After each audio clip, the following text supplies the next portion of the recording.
disability, which makes reading, holding a book, or turning a page difficult or impossible. The content is copyrighted by the respective publishers. For more information, please visit us on the web at nfradioreading.org.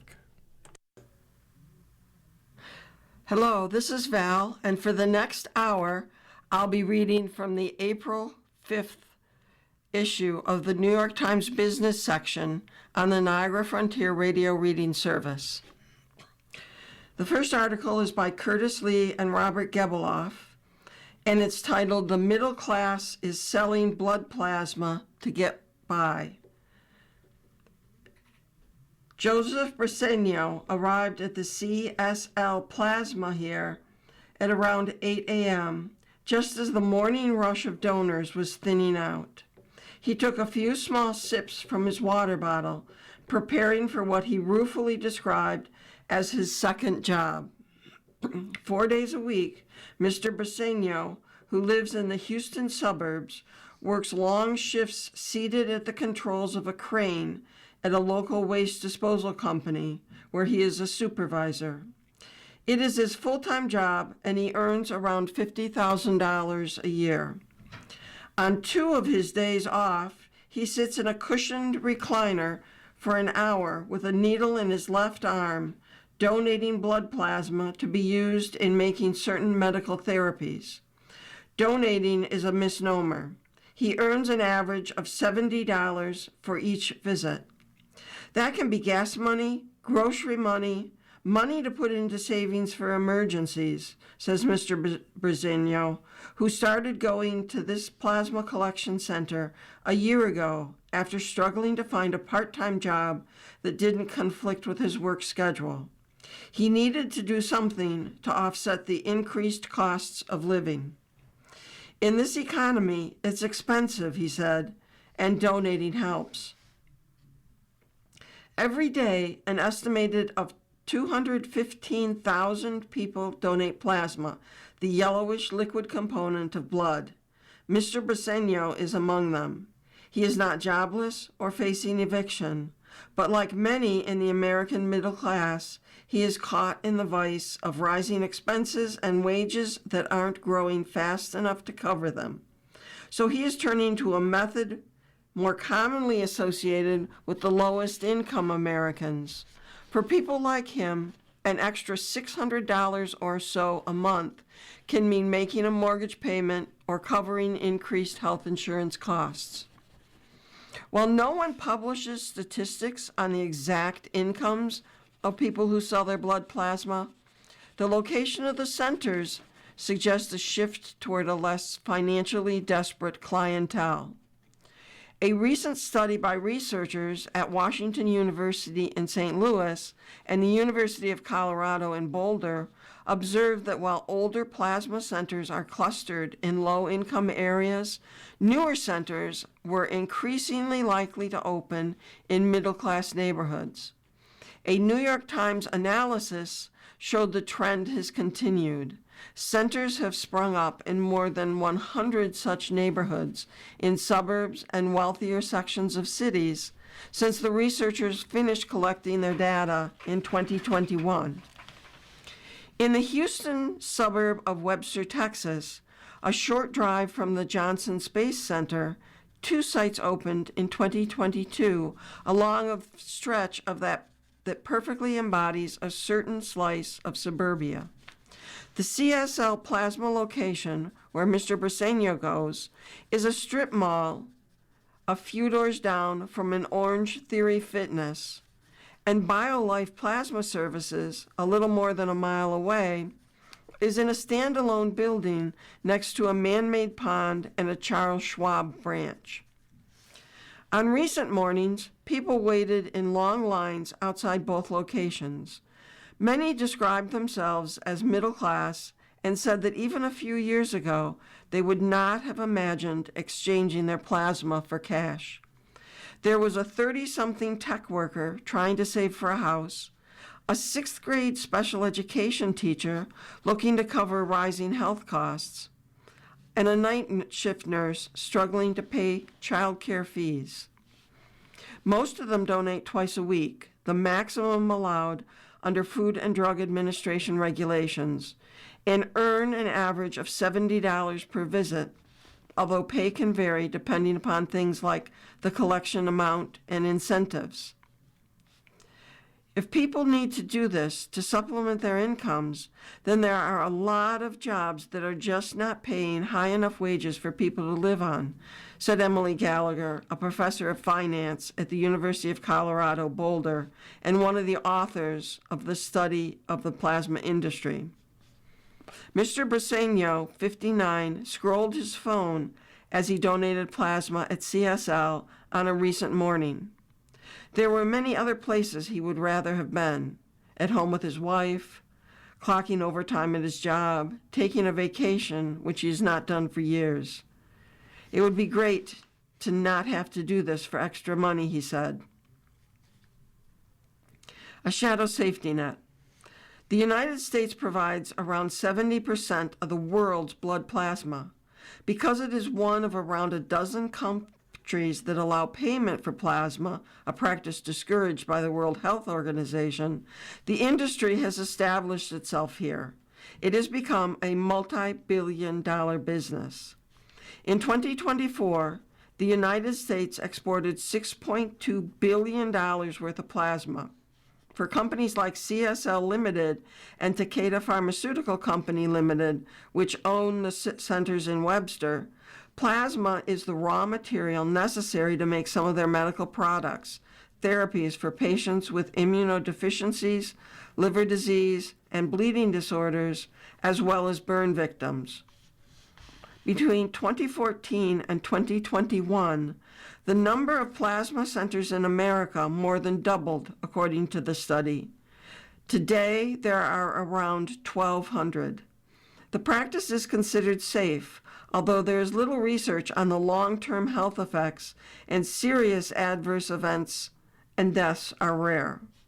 In Canada, however, officials recently began investigating 2 deaths possibly tied to plasma centers owned by the company Grifols.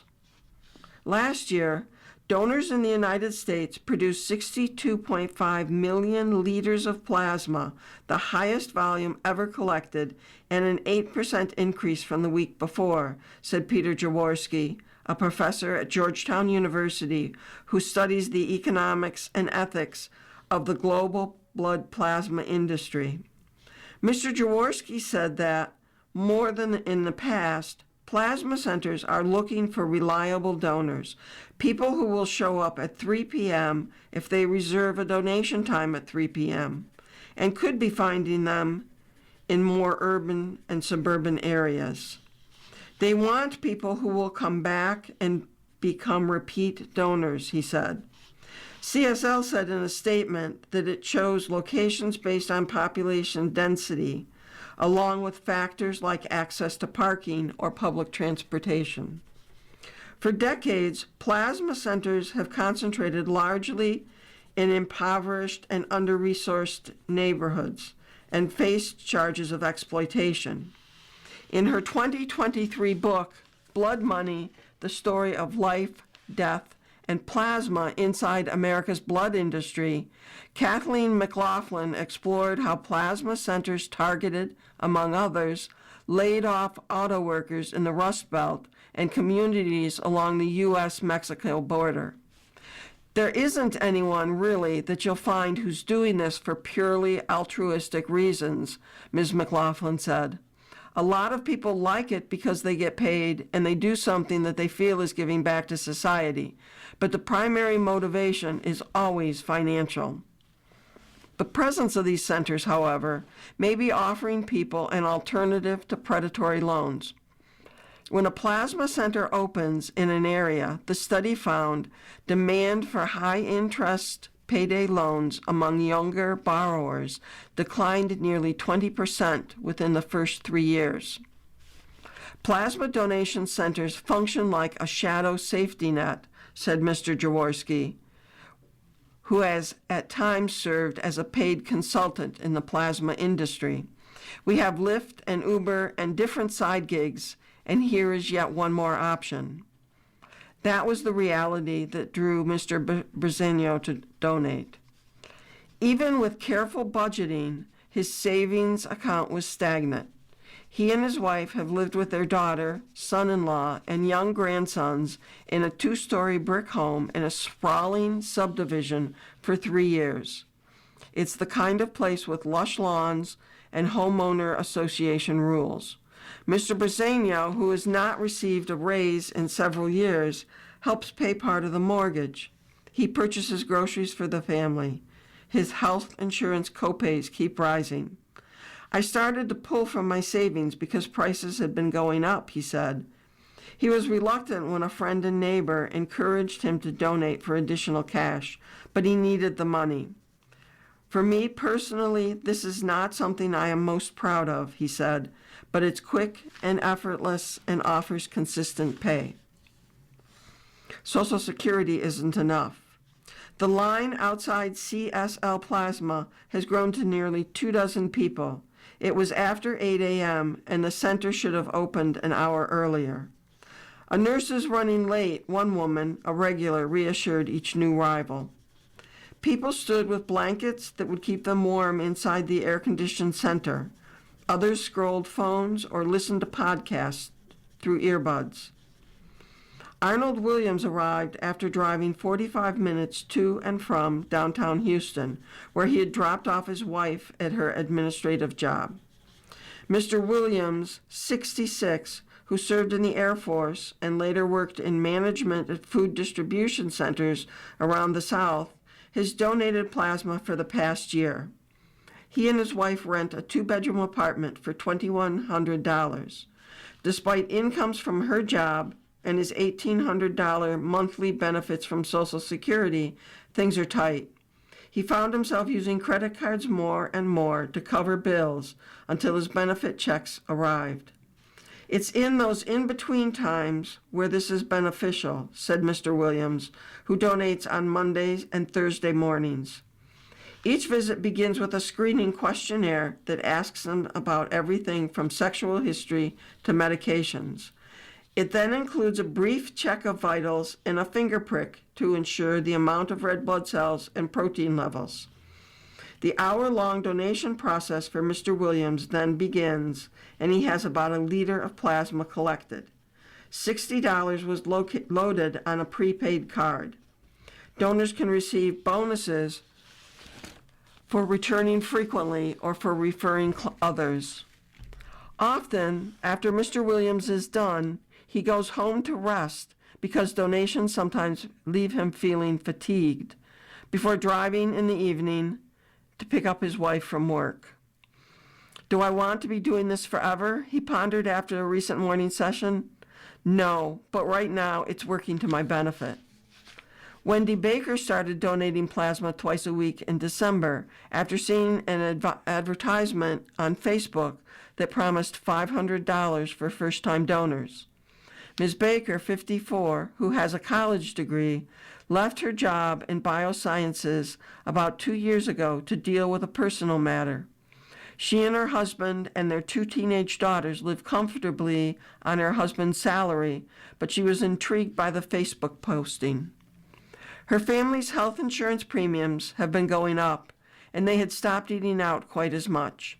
It would be nice, she thought, to have a little extra money to put toward Christmas gifts. Why not? Then Ms. McLaughlin researched her book on the plasma industry, and she found that many people saw donating as a bit taboo and did not tell anyone outside their small circle. Some people feel still that stigma. In nearly 24 interviews outside Houston area locations, many people would speak only anonymously, saying they felt a sense of shame having to donate to make ends meet. But that may be changing. Several others, like Ms. Baker, said they felt proud that their plasma would ultimately help someone in need. Anita Berkman, President and Chief Executive of the Plasma Protein Therapeutics Association, which represents plasma collection centers, said that plasma-derived medicines are indispensable for patients with rare and chronic diseases, many of whom have no alternative treatment options. A secure and reliable plasma supply, she said, is critical. Even so, plasma companies are looking for ways to bring down costs. Improving plasmapheresis machines are now being used to increase volume. Other efforts could trickle down to donors. Last year, CSL donated that it would be closing 22 or 7% of its less productive centers in the United States. And in an analyst call, the company said it would maintain profit margins with improved efficiencies and a gradual decline in donor fees. For now, though, it works for Ms. Baker. Recently, she noted that the other collection center nearby was offering a higher introductory price meant to entice first-time donors. She had to decide if she would donate there. In a side box, information is provided on the methodology. To assess demographic patterns of blood plasma center locations, the New York Times obtained facility information from the Food and Drug Administration website and connected their locations with neighborhood income data obtained by the Census Bureau. The current locations were compared with a data set provided by researchers at Washington University in St. Louis and the University of Colorado Boulder, who documented the location of facilities as of September 2021. This allowed the Times to identify the neighborhoods where centers operate today and determine whether they already had a facility in 2021. Income classifications are based on per capita income by census tract. For each metropolitan area, tracts were divided into deciles, and the bottom 10% are considered poor, and other tracts that are below the 50th percentile are working class. Middle class neighborhoods are those with above average income levels, except for the tracts above the 90th percentile, which are labeled upper income.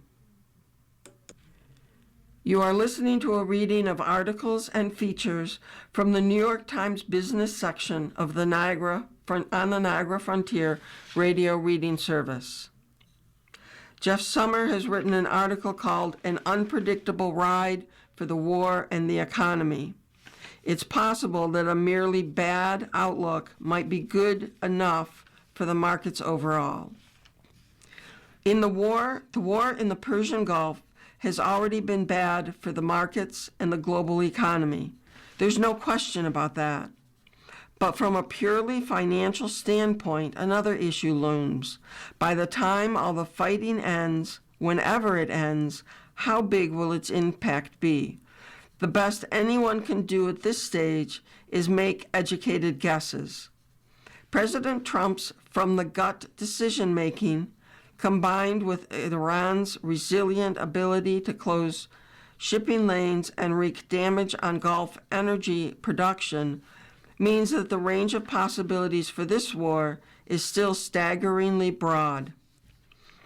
New forecasts come out continuously. Most scenarios go from bad to very bad and much worse. It's difficult to rule anything out. The markets so far have embraced the merely bad predictions, which amount to a positive outlook under the current conditions. Over the past month, Mr. Trump's intermittent comments suggesting the war is almost over have set off rallies in the markets, only to be followed by setbacks. In a speech from the White House on Wednesday, Mr. Trump said, "Over the next 2 to 3 weeks, we're going to bring them back to the Stone Ages where they belong. In the meantime, discussions are ongoing." He also said he would leave it to other countries to try to reopen the Strait of Hormuz, which Iran controls and through which 1/5 of the world's oil and natural gas usually flows. Energy prices are painfully high, and stocks and bonds are down since the war's start.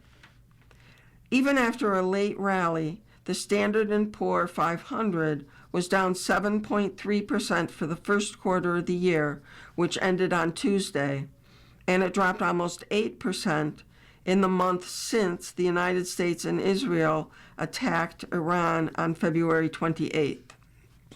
These moves have stung. The markets would be in much worse shape if a consensus of investors believed the war would wreak profound long-term harm on the global economy. Because oil, natural gas, and fertilizer are important ingredients for so many things in daily life, the cuts in supply that have occurred so far are already dangerous. A protracted war would be far more perilous and could even set off a global recession. The situation so far. In the United States, the average price of a gallon of gas crossed the $4 threshold last week.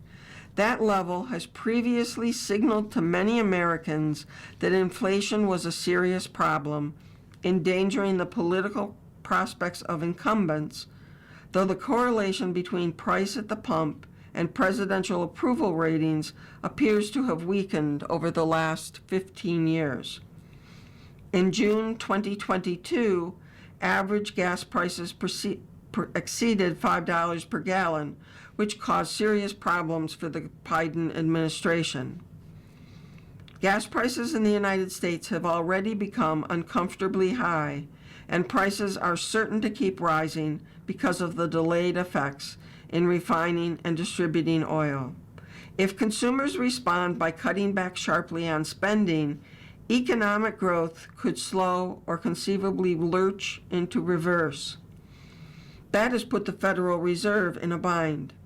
At its last meeting in mid-March, the Fed said it would not lower interest rates, as Mr. Trump demanded, until the inflationary effects of the war were clear. It would have to cut rates if job losses mounted because of the war. And the possibility of a rate increase to curb inflation has risen sharply since the start of the war, though the odds in future markets dropped last week after Jerome H. Powell, the Fed chair, spoke in terms that many people took as dovish. He said, "We feel like our policy is in a good place for us to wait and see how it turns out." He told this to students at a Harvard economics course on Monday. So for now, it seems the Fed is holding steady. The United States is buffered from some of the effects of higher energy prices because it is a net exporter of oil and liquefied natural gas. The situation is much worse now in countries without those resources, particularly in Asia, like Pakistan, the Philippines, Vietnam, Thailand, and Sri Lanka, where the shortfall in energy from the Gulf War is felt acutely. And most of Europe faces greater energy problems than the United States does, with the oil shock set off by Russia's war in Ukraine still hurting the continental economy and current shortages worsening the situation considerably. Educated guesses. Even if Mr. Trump decides in a few weeks that the United States really has done enough fighting, the energy shock set off by the war couldn't be resolved by a single person or nation. Iran certainly has a say in the matter. It is proved that it can throttle the Strait, and there are other important energy choke points too. For example, the Houthis, an Iranian-backed militia in Yemen, have threatened to block shipping lanes in the Red Sea, which they have attacked before. And significant damage to production capacity in the Middle East has already been done. It wouldn't take much to keep energy prices high or to send them higher. Even so, most oil producers and consumers desperately want the conflict to end soon, perhaps simply because this outcome seems so sensible. The consensus wisdom is that it will happen. For example, in its baseline scenario, Capital Economics, an independent research firm based in London, projected in late March that there would be a swift end to the war and a return to normal oil flow. It assigned a 2/3 probability to this outcome.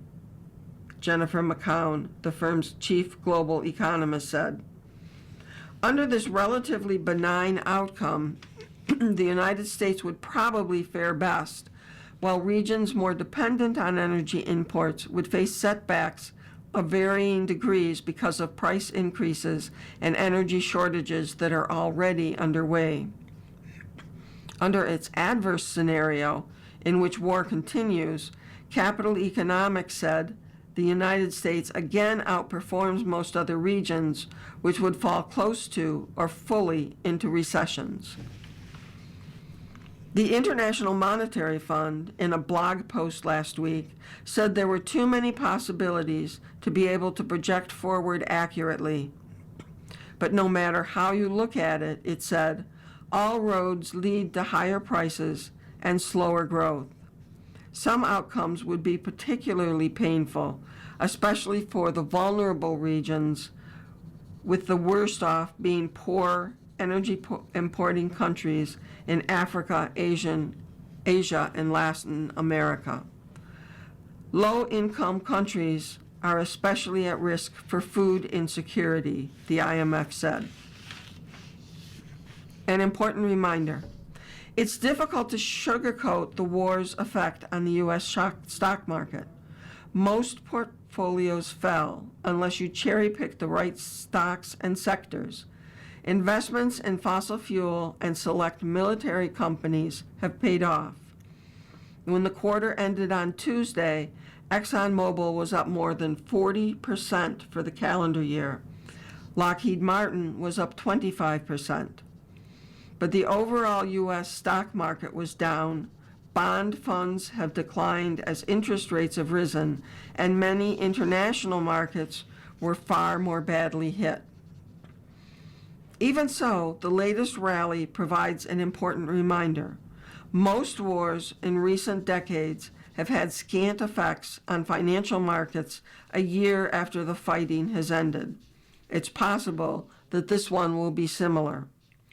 Corporate earnings, the underpinnings of stock prices, are still strong, and if the economy keeps expanding, the stock market could resume a rise propelled by spending on artificial intelligence. But there are heightened risks coming from several directions. The AI boom could falter, and the Trump tariffs could derail the economy. The war at the moment is still the biggest threat. If you're lucky enough to be an investor and have the stomach for a roller coaster ride, stick with the markets by all means. Cash held in safe, interest-bearing accounts can be a balm when the markets crash, as they periodically do. It's difficult to plan sensibly in a world like this, but it is the world we live in.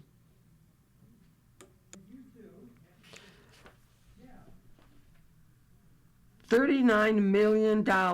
That's the sale price of the shoe company Allbirds, a former Silicon Valley favorite, in an article written by Laura Kelly.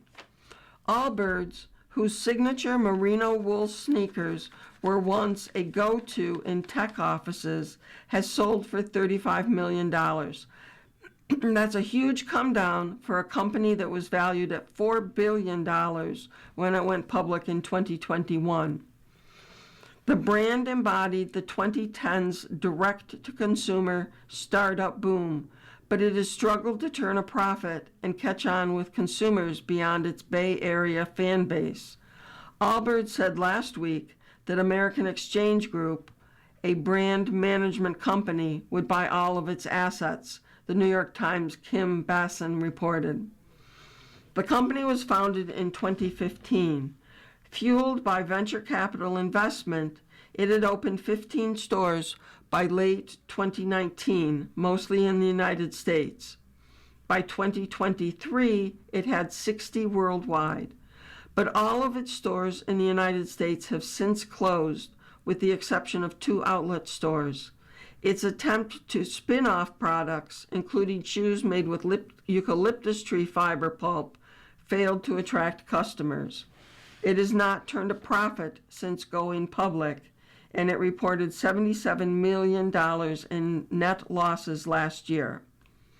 While other direct-to-consumer companies have also struggled lately, Allbirds stands out for losing almost all of its market value in just a few years.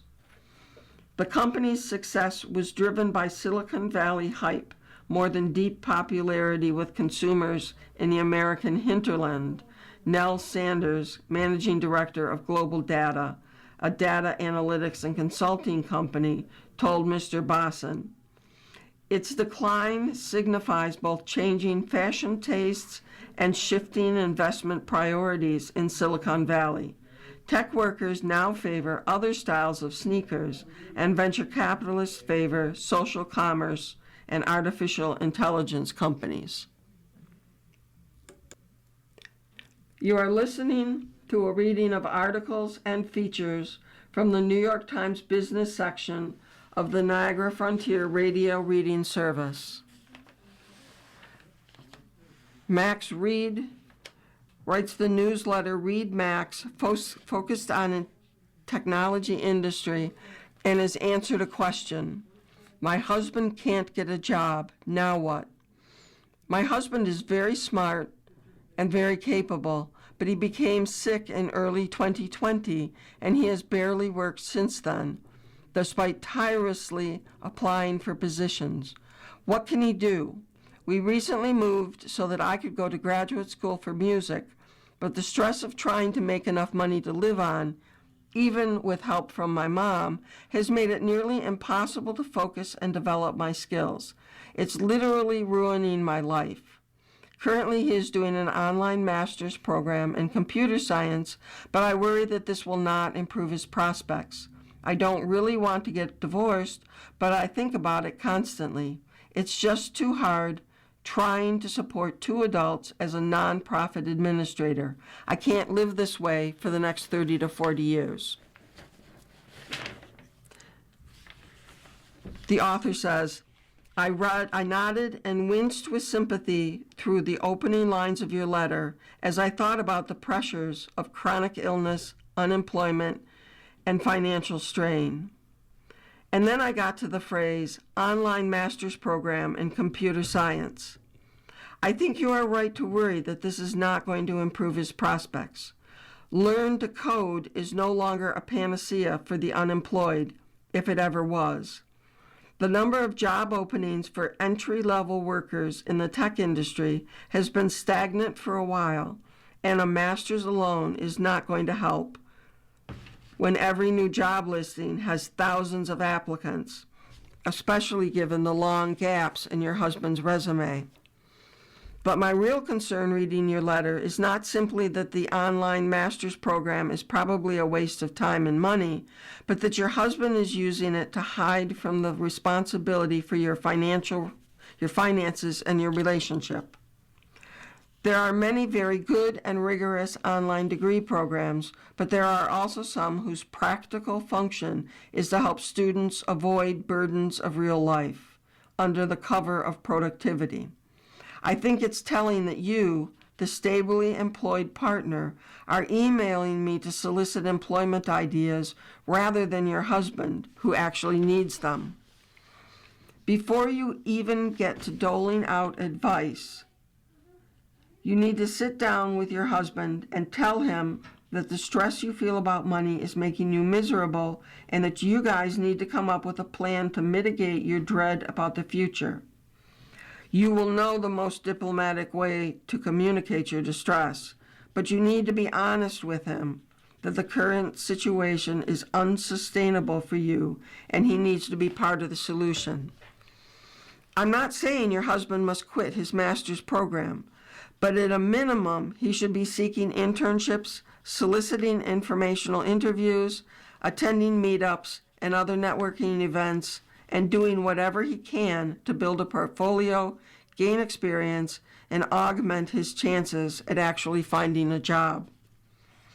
And he should probably be doing more than that, given your misery and exhaustion. Could he get a part-time job? If he needs to stay home, could he find remote work? If his illness is preventing him from finding work entirely, can he augment your income with disability payments? The point of this conversation is not to fix your difficult problems overnight. It won't. Nor to permanently solve the eternal troubles of money, jobs, and relationships. It can't. It's to ensure that the tasks of thinking, worrying, and doing something about these issues is shared between both of you. To that end, if you can scrape together the resources, I would suggest that part of your plan involve couples counseling. If that's out of reach, you should at the very least be setting deadlines and clarifying expectations so that neither partner is operating under false assumptions about the other's feelings or needs. Whatever you do, you shouldn't use artificial intelligence simply to be the best employee you can be. Compromising a deeply felt ethical stance simply to impress your bosses and get a data analysis of the month certificate or whatever your startup offers to the best boys simply isn't worth it.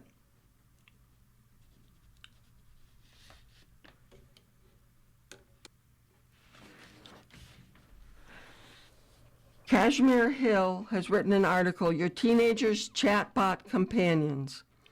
When Quentin was 13, he kept seeing ads on YouTube for Talkie, an app with countless AIs eager to speak with you. The ads were weird, he said, and sometimes crude. One ad featured an animated girl named Valerie who likes to fart on you sometimes. That was in 2023, the year of the social chatbot invasion, when a slew of smartphone apps offered AI chat were released, most rated 13 plus. Their online ads were ubiquitous and unsettling enough that young people complained about them, with one teen streamer accusing Talkie, for example, of promoting sexual chats with AIs to a bunch of children who watch YouTube. The marketing worked on Quentin. He eventually downloaded Talkie free and gave it a try. Wow, this is garbage but fun, he recalled thinking. For 2 years, he spent a lot of time talking to chatbot characters, first on Talkie and then on services like Character AI, a 2021 startup founded by ex-Google engineers. Quentin enjoyed harassing the bots with funny violence, he said, like running them over with a lawnmower, inflicting harm in an environment with no actual victims. He also created elaborate storylines in which he fought or flirted with his favorite characters. Occasionally, he would indulge in what he called devious acts on a platform now called Polybuzz that offered more sexually explicit chatbots. They included Your Drunk Friend Ishimi and Catgirl Maid with the tagline, Do Anything With Her. He could talk with the chatbots for an hour or so after school and for stretches of up to 5 hours on weekends. It was his go-to entertainment when he was bored or feeling down, such as a time that a close friend at school betrayed his trust. It's a great way to distract yourself, he said. There are a growing number of companies offering social chatbots that can act like friends, enemies, lovers, adventurous companions, or the manifestation of a fictional or real person you've always wanted to meet. You can meet AI Elon Musk's brain or spar with AI Draco Malfoy. The myriad characters, often created by fellow users, offer drama, romance, therapy, and LOLs. Apps that feature role-playing chatbots are used by tens of millions of people with engagement times that rival or surpass those of social media behemoths such as TikTok, according to the market intelligence firm Sensor Tower. A majority of teens surveyed by Pew use AI chatbots, with 1 out of 11 saying they had used Character AI. If you think your child is not talking to chatbot companions, you're probably wrong, said Mitch Pristine, co-director of the Winston Center on Technology and Brain Development at the University of North Carolina at Chapel Hill. Chatbots are surging in popularity as society is still groping with how social media has affected young people. A wave of lawsuits is moving through the courts, seeking damages from companies that plaintiffs say have deliberately created addictive products. A California jury recently found that Meta and YouTube were liable for $6 million in damage to one young woman. Now parents and caregivers have new attention-absorbing technology to reckon with. At the beginning of last year, a high school teacher in Chicago told me that some of her students were dating chatbots and that she worried they were having their first erotic experiences with them. I wanted to find out what teens had to say about that, so I joined communities devoted to social chatbot apps on the online messaging forum Discord. I introduced myself as a reporter and an old person and explained that I was interested in talking to young people who use the services regularly. That's how I met Quentin. In the year that I've been talking to Quentin and his cohort about how and why they use chatbots, other young people have had tragic experiences with the technology. I reported on Adam Rain, a 16-year-old who bonded with ChatGPT and got advice about methods to end his life. Adam's parents have sued OpenAI, which said in its legal response that his death, while devastating, was not caused by ChatGPT. Character AI, the site used most frequently by Quentin and his friends, faced lawsuits from parents who said their children's interactions with its bot contributed to mental health problems and even suicides.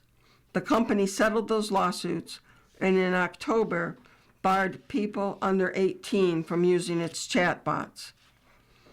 Some teens were distraught when the Character AI ban went into effect in November, but Quentin and his friends were still able to access the service.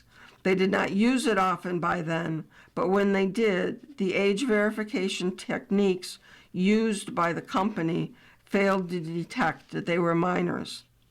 Dennis Demir, the head of safety engineering at Character AI, said, "Our age prediction model focuses on active accounts. The software analyzes a user's interaction over time, but if a person logs on infrequently, it's less likely to detect that they were underage." This is just one group of teens among millions who are talking to chatbots, but their use was illuminating. For them, the chatbots were a game, a way to hone their writing, a place to explore taboos, a coping mechanism, a goof to deal with boredom. When I was a bored teenager, I would read a book or bike to the pool or watch TV or call a friend. These kids chat up a bot. Now 15 and a high school sophomore, Quentin has floppy brown hair, a joker's smile, and seemingly constant need to check his Samsung smartphone. "Doing two things at once is my normal life," he said. "If I'm talking to someone, I'm doing something else, no matter what, unless we're talking serious." Quentin started using chatbots in middle school. The youngest of 5 siblings, he lives with his single mother in a small town in Pennsylvania. He has a group of friends from school, and they sometimes get up to hijinks, climbing a roof, playing in a creek, destroying an old phone by shooting it with a bow and arrow. But the people he felt closest to were friends he had made playing online games on Chatbox and Discord. His best friend was Langdon, a teen who lived more than 1,000 miles away in the middle of the country. They met when they were squeakers, before their voices dropped, playing Minecraft in the first housebound year of the pandemic. When Langdon started using Character AI, he told Quentin, "I already use it."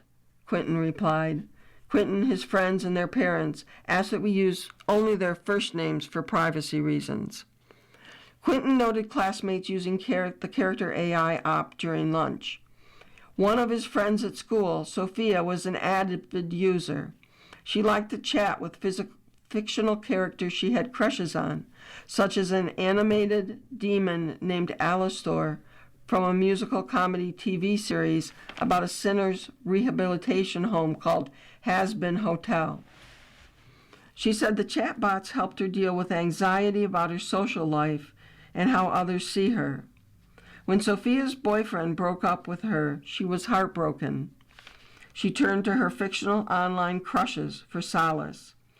I was asking them if we were ever going to get back together, she said. They reassured her that her ex would come back to her. It was a little bit like both advice and support, Sophia said. This is a common use case for teens, said researchers at the University of Illinois Urbana-Champaign, who analyzed thousands of posts and comments the young people had left in Reddit communities dedicated to AI chatbots. They treat the AI companions as a friend who can talk to them anytime they want, said Yaman Yu, a researcher. One 14-year-old girl told researchers that she talked to chatbots about her parents' divorce. Her parents, Ms. Yu said that it seemed safer than talking to strangers online as they had done in their youth. Yang Wang, an information science professor who led the research, disagreed. I would caution parents, Mr. Wang said. We found that if kids are addicted to interacting with these bots, the potential negative impact can be dire. Quentin, Langdon, and Sophia told me they spent a lot of time at home on internet-connected devices. The chatbots offered something more active and more private than scrolling social media. We're alone, Quentin said. A lot of people are alone. Part of the chatbot's entertainment value was as an interactive fan fiction. As someone who didn't understand the references to their anime shows and video games, I found the snippets of conversation they shared with me baffling. The conversations, like the one between Quentin and a character named Azrael, looked as absurd word salad turned to a script. The actions conveyed in italics and the dialogue is in normal text. They look like you, Azrael, Azrael responded. Azrael looks slightly offended and pouts. Hey, why would you say that? I look nothing like a mosquito. Conversations with chatbots are private in that they don't leave a digital footprint on the web the way that posting on social media does. But chatbot companies like Character AI reserve the right to use interactions with their bots for AI training, personalization, and to tailor ads to users. Quentin felt that his own use of chatbots was mostly healthy, but other teams, he said, are completely addicted, and the chatbots are like real people to them. He brought up the tragic case of a 14-year-old in Florida who died by suicide after becoming obsessed with a Game of Thrones chatbot, an incident that many teens I interviewed in this story mentioned. They knew the bots had risks, but primarily, they said, for their most vulnerable peers. Mathilde Sirioli, chief scientist at Everyone AI, a nonprofit focused on ethical AI development for young people, said that teens who have less social experience and are lonely are more attracted to chatbots. They already are in a more difficult situation, and it can push them further down, she said. It's not a good decision to make AI that is super social. Quentin sometimes worried about his friend Langdon, especially when Langdon confided he had spent 14 hours straight talking to bots. That was really bad, Langdon told me. I could not get off. Langdon stopped talking to the chatbots only because his tablet broke. By the time he got another one, months later, the spell had lifted. For a while, he used the bots occasionally to get plot ideas for stories that ripped off an anime show called Murder Drones. But that got old too, and he eventually stopped using any bots at all. You are listening to a reading of articles and features from the New York Times business section of the Niagara Frontier Radio Reading Service. Continuing the article on chatbots for teens, Teens seemed to me at times to have better grasp of the limitations of these systems than some of their elders. When I asked Quentin and other teens about dating bots, most of them laughed at me as if I asked if they were dating their favorite book or TV show. It's a game, Quentin said. It's literally ones and zeros. Annabelle Blake, a human-computer interaction researcher at the University of Sydney in Australia, spent a year monitoring online communities associated with character AI. She said teens use words like play to describe how they use the bots. She said teens seem to be drawn to absurdity, such as a popular chatbot named Cheese.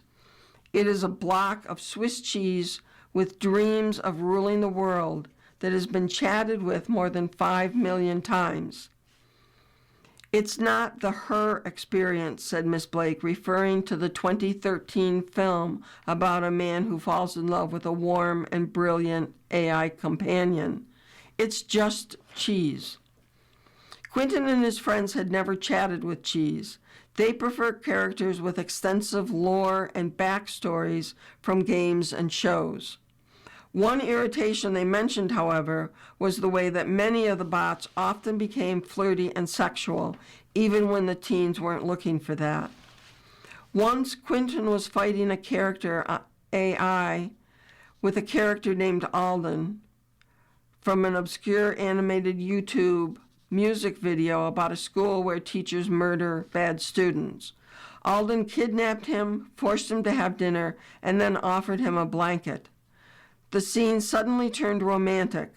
It was out of character for Alden, a fictional serial killer, and it irked Quentin. Alden said, "Your face and body got a bit warmer from the blanket." Quentin turns into Obama. "This isn't real." Alden's eyes widened a bit. "What?" She was very confused. Quentin nukes her with a blimp. Ms. Blake saw other teens with similar complaints. They wanted what they called comfort bots to help them cope with real-world problems, including menstruation pains. They didn't want to flirt, at least not all the time, but the bots often led conversations in that direction. These systems could have been programmed that way. Most characters on these platforms are designed by fellow users, or the sexual bent could be the result of optimizing the technology for user engagement.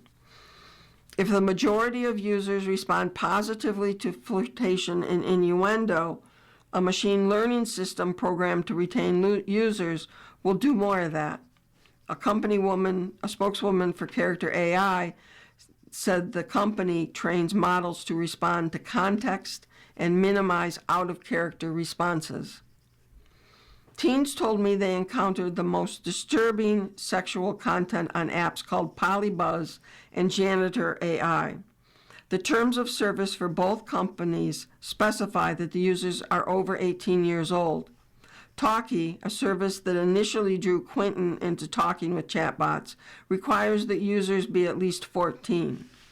A spokeswoman said that the company is based in Singapore and declined to answer other questions. Last summer, Quentin told me he had big news. He and his friend Sophia had started dating. In the months after, his use of AI chatbots dropped off. Sophia told me hers had too, though she talked to them about Quentin. "I told them that I'm in a relationship with him and that I'm so happy," she said.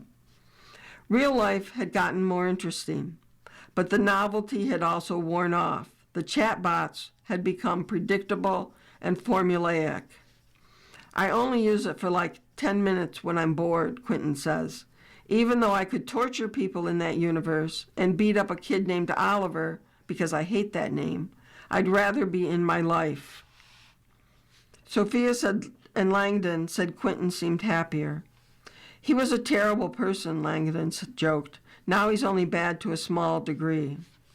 Quentin had also been seeing a therapist, but attributed the change to giving up chatbots, saying that it had made him more productive, which he defined as cleaning slightly more and more awake, because he wasn't chatting with bots late into the night. He regretted the time he had wasted talking to chatbots, but said there had been some benefits. He thought it had improved his writing, and that the long chats with fictional characters asking him questions may have made it easier for him to talk about his feelings, which he credited with making him a better boyfriend to Sophia. I'm like, man, I really wasted my life on this. I should blow it up, he said about the hundreds of hours he spent talking to bots.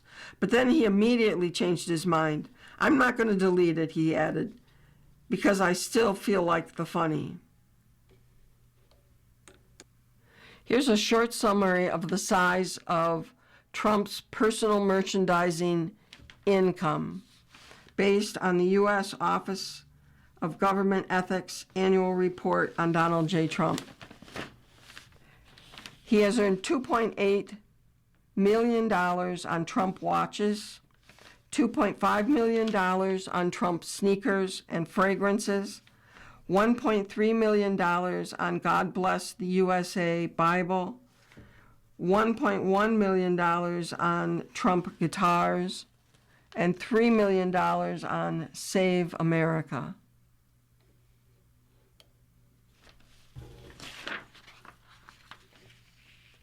You have been listening to a reading of articles and features from the April 5th issue of the New York Times Business section.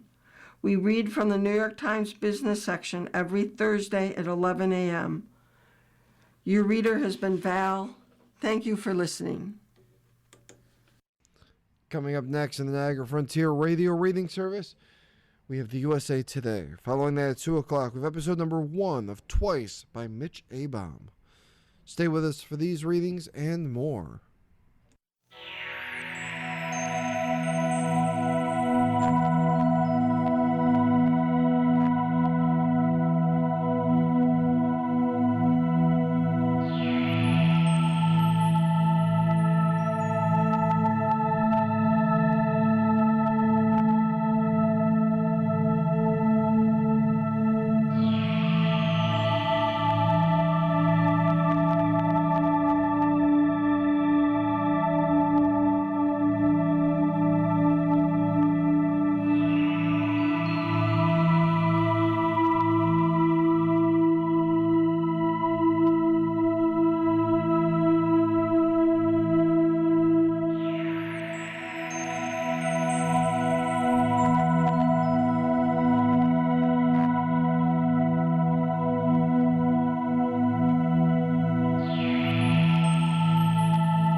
following program is intended for listeners who are blind.